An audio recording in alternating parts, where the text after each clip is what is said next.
दोस्तों, यूरोपीय country Germany Bharat को एक के बाद एक कई टेक्नोलॉजी ऑफर कर रहा है। जर्मन कंपनी भारतीय कंपनियों के साथ पार्टनरशिप कर रही है। हाल ही में जर्मनी ने भारत को एक सबमरीन यानी कि पनडुब्बी का अपग्रेड वेरिएंट ऑफर किया है। बताया जा रहा है कि भारत की सीमा पर चीन और पाकिस्तान के बढ़ते आतंक को देखते हुए जर्मनी ने यह पनडुब्बी तैयार किया है और वो भारत को यह पनडुब्बी ऑफर कर रहा है ताकि भारत आसानी से चीन और पाकिस्तान पर मुकाबला कर सके। तो आज के इस वीडियो में हम जानेंगे कि ये कौन सी पनडुब्बी है, इसका नाम क्या है, इसमें किस टेक्नोलॉजी का यूज किया गया है, जर्मनी की वो कौन सी कंपनी है जो कि इस तरह की पनडुब्बी बनाती है और जर्मनी ने कितने पनडुब्बी देने का ऑफर दिया है भारत को। नमस्कार दोस्तों, मैं हूं विकास और आप देख रहे हैं ऑल इंडिया अफेयर्स। दरअसल दोस्तों, जर्मनी ने भारत को शिशुमार क्लास पनडुब्बी का अपग्रेड वर्जन ऑफर किया है। यह पुराने वर्जन से कई ज्यादा एडवांस और लेटेस्ट जनरेशन के हथियारों से लैस है। जर्मनी में इस सबमरीन को HDVB क्लास 214 पनडुब्बी का नाम दिया गया है, लेकिन भारत में इसे शिशुमार क्लास के नाम से जाना जाता है। भारत की इंडियन नेवी पहले से ही शिशुमार क्लास की पनडुब्बी यूज कर रही है जो कि पुराने वर्जन के हैं। आपको बता देगा इसकी ये सभी पनडुब्बी जर्मनी की कंपनी ThyssenKrupp AG इसी के द्वारा बनाया जाता है। इस जर्मन कंपनी ने भारत के प्रोजेक्ट 75I के तहत इंडियन नेवी के लिए 6 पनडुब्बी का ऑफर दिया है, जिसकी कुल लागत $4.8 बिलियन होगी। ये शिशुमार क्लास पनडुब्बी एक डीजल इलेक्ट्रिक पनडुब्बी है जिसकी लंबाई 72 मीटर तक होगी।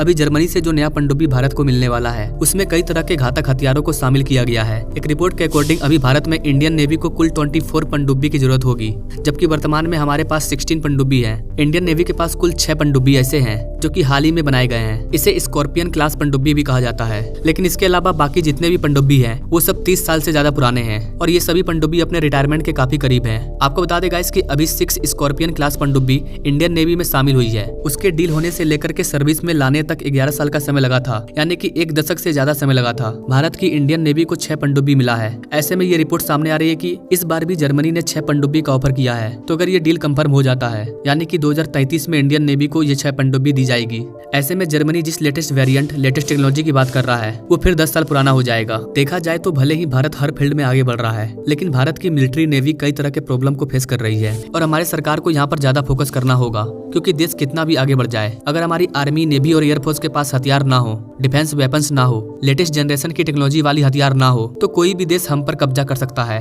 और चाइना तो पहले भी भारत की कमजोर स्थिति का फायदा उठा चुका है। अगर भारत के पास 24 पनडुब्बी होगी तो ही भारत अपने अलग अलग हिस्सों में अच्छे से ऑपरेट कर सकता है और वहाँ पर निगरानी रखा जा सकता है। लेकिन प्रेजेंट में भारत के पास सिर्फ 16 पनडुब्बी है। इसका मतलब है कि चीन हमारी कमजोर स्थिति का फायदा उठाएगा।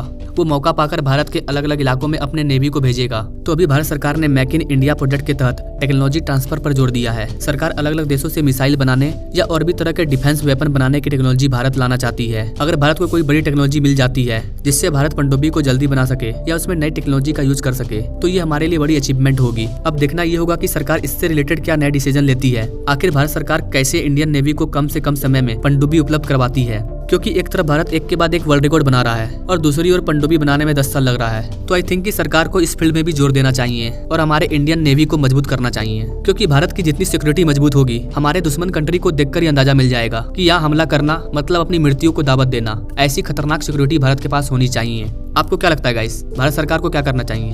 भारत कैसे इस प्रॉब्लम को सॉल्व कर सकता है? आप अपना राय कमेंट बॉक्स में जरूर दीजिए और ऐसे ही लेटेस्ट अपडेट के बारे में जानने के लिए हमारे चैनल से जरूर जुड़िए। Now thanks for watching this video. मिलते हैं नेक्स्ट वीडियो में एक नई जानकारी के साथ। तब तक के लिए जय हिंद।